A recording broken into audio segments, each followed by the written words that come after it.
नमस्कार मित्रों, मैं लगातार आपसे इसी लोकेशन से लगातार बात कर रहा हूँ। आप देख सकते हैं कि पेड़ पौधे हैं, पीछे एक नहर आप देखेंगे और यह जगह बिहार का है जहाँ का मैं मूल निवासी हूँ। और यहीं से मैं अपनी बात आजकल लगातार कर रहा हूँ। वैसे तो मैं लगातार घूमते रहता हूँ पूरे भारत में, अलग अलग जगहों से। आप इसके पहले हमारी रिपोर्टिंग देखते होंगे, लेकिन वैश्विक महामारी कोविड-19 का जब प्रसार हुआ, जब उसकी बात सामने आई, तो उस समय मैं बिहार था, अपने गांव, अपने घर था।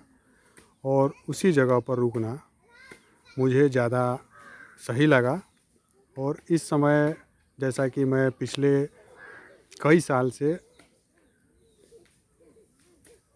यह सोच रहा था कि कुछ दिन मुझे अपने गांव में, अपने परिवेश में, अपने घर के वातावरण में रहने का मौका मिले, तो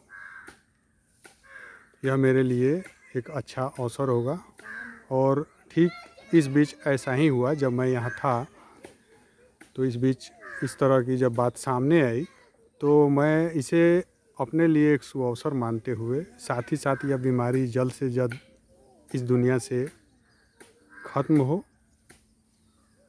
इसकी प्रार्थना करते हुए ईश्वर से, और यहीं रहना ज़्यादा उचित समझा। और यहीं रह के मैं लगातार अपना काम कर रहा हूँ, यहीं रह के लिख रहा हूँ, यहीं रह के बोल रहा हूँ। लगातार अपना जो पत्रकारिता है, अपनी पत्रकारिता करते हुए मैं फ़िलहाल यहाँ जी रहा हूँ। और इस बीच मैं, मेरा जो पूरा जो एक मिशन है अपने जीवन का, उसके तहत यहाँ के लोगों को, यहाँ के अपने समाज को भी अपनी बात समझाने की कोशिश कर रहा हूँ। उन्हें जोड़कर एक मंच पर लाने की कोशिश कर रहा हूँ, ताकि वास्तव में जो समाज में बदलाव होता है, उसके लिए जो वातावरण तैयार होता है, एक सामाजिक मान्यता जो उसके लिए मिलती है, वैसा काम हो। और वैसे काम को ध्यान में रखते हुए मैं उसे अपनी प्राथमिकता देते हुए यहाँ लगातार संघर्षरत हूँ, प्रयासरत हूँ। मित्रों, मैं पिछले कुछ एपिसोड में संसाधन के अभाव का और जनसंख्या के लगातार बढ़ने की भी बातें कहता रहा हूँ। बावजूद इसके आज का जो वैश्विक परिवेश है, उसमें यह बात भी मैं कहना चाहूँगा कि यह भी सच्चाई है कि जिन देशों का पूरी तरह से शहरीकरण हो गया, जो भी देश पूरी तरह से शहरीकरण की ओर आगे बढ़े, उनका विकास और तेज़ी से हुआ है। और इस वैश्विक व्यवस्था का, वैश्विक वातावरण का सबसे ज़्यादा लाभ उन्हीं सब देशों को मिला है जहां शहरीकरण तेज़ी से हुआ है और शहरीकरण एक मजबूत स्थिति में पहुंचा है। बावजूद इसके मैं कई ऐसे लोगों से भी मिला हूं जिनके पास इस तरह का मॉडल है, जिस मॉडल के तहत काम करने पर हमें ये लगता है कि ना शहर का मॉडल अच्छा है और ना ही गांव का मॉडल। हम गांव के मॉडल पर भी काम करके बहुत आगे नहीं बढ़ सकते हैं, और वहीं उचित नहीं है, वहाँ भी खामियां आएंगी, उसमें भी कई समस्याएं आएंगी, क्योंकि आई तभी शहरीकरण भी हुआ। और केवल शहरी मॉडल के आधार पर भी काम करके बहुत अच्छा, बहुत कुछ खुशहाली के लिए नहीं कर सकते हैं, क्योंकि शहरीकरण के भी जो दोष हैं वो भी धीरे धीरे सामने आ रहे हैं।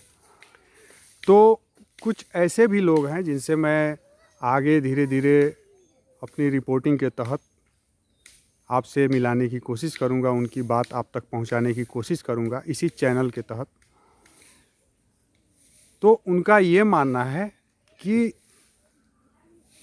शहरीकरण और गांव की जो व्यवस्था है ये दोनों सिमिलर चलनी चाहिए, दोनों साथ साथ चलनी चाहिए। जैसे आपका मकान है, घर है, तो पीछे उससे ज़मीन इस तरह का होना चाहिए जिससे आप कृषि व्यवस्था के तहत एक ग्रामीण जो जीवन होता है, ग्रामीण जो व्यवस्था होती है, उसके तहत भी अपना जीवन जी सकें। और आगे इस तरह की भी व्यवस्था होनी चाहिए कि शहरीकरण भी हो, यानी कि आगे सड़कें हों, इस तरह की सड़कें हों जहाँ से आना जाना सभी के लिए आसान हो। और उसके जो मॉडल हैं, उस मॉडल को पूरी तरह से समझाने के लिए बहुत घंटों लगेंगे, और उसके लिए मैं कोशिश करूँगा फिल्म के माध्यम से, रिपोर्टिंग के माध्यम से, उसके ऊपर अलग अलग वीडियोज़ बना के मैं आप तक उसे पहुँचाऊँ। जब मैं यहाँ से निकलूँगा, ये बीमारी जो कोविड-19 नाम की जो बीमारी है वो दूर दिखेगी, दूर होती दिखेगी, ये समस्या कोई नहीं रहेगी। और यहाँ जिन कामों के, जिस कार्यों को लेकर मैं अभी फ़िलहाल संघर्षरत हूँ, उसका उचित मोड़ आ जाएगा तो फिर मैं उसके ऊपर भी आपसे लगातार उसको पूरी तरह से दिखाने की कोशिश करते हुए और फिर मैं धीरे धीरे आगे बढ़ूँगा। और इस तरह से हम देखें तो गांव में भी आज संसाधन के हिसाब से अगर हम समझें तो जितने भी संसाधन हैं, अगर पारिश्रमिक रूप से, इंटरेस्ट के रूप से उनमें रुचि उत्पन्न करते हुए अगर हम उसमें काम करें और उसके कार्यों के मॉडल को अपनाएं तो उससे भी काफ़ी फ़ायदा पहुंच सकता है हमें, हमारे समाज को। लेकिन ऐसा नहीं हो रहा है। जो हमारे संसाधन हैं अभी भी पूरी तरह से हम उसका उपयोग, उसका जो दोहन होना चाहिए वह नहीं करवा रहे हैं, जबकि हमारे पास मैन पावर भी है। हमारे देश की जनसंख्या है, बढ़ रही है, तेज़ी से बढ़ रही है, तो यह हमारे लिए एक तरह की पूंजी भी है। लोग यह मानते भी हैं। कई अर्थशास्त्रियों का यह मत है कि यह हमारे लिए पूंजी है, इसे हमें, मैन पावर को जो है हमें ऐसे ही नहीं जाने देनी चाहिए। बावजूद इसके कहीं ना कहीं हम इस मॉडल को मजबूती नहीं प्रदान कर रहे हैं, और ऐसा लग रहा है कि सबसे पहले हमें जनसंख्या नियंत्रण के ऊपर ही काम करनी चाहिए। और जनसंख्या जब नियंत्रित होगी, यानी जनसंख्या में जो बेतहाशा जो वृद्धि होते जा रही है वह कम से कम ना हो तो धीरे धीरे नियंत्रित भी हो, तो धीरे धीरे हमारे सरकार की जो स्कीम है, जो भी उनकी योजनाएं हैं, वह भी क्रियान्वित होती दिखेंगी और उसका लाभ भी लोगों तक सही रूप में पहुंचते दिखेगा। इससे बेरोज़गारी की समस्या भी दूर होगी, भ्रष्टाचार का जो माहौल है उसमें भी बदलाव होगा।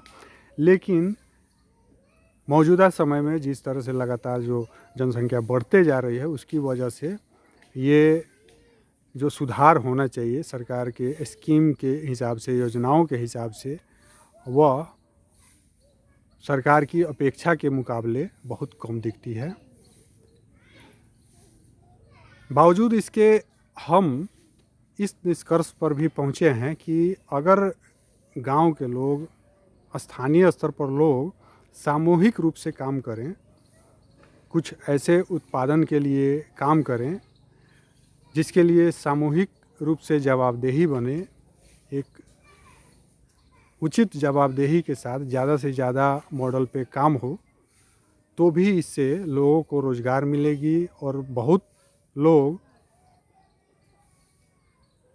जिनकी आर्थिक स्थिति ठीक नहीं है, उसे मजबूत करने की दिशा में आगे बढ़ेंगे।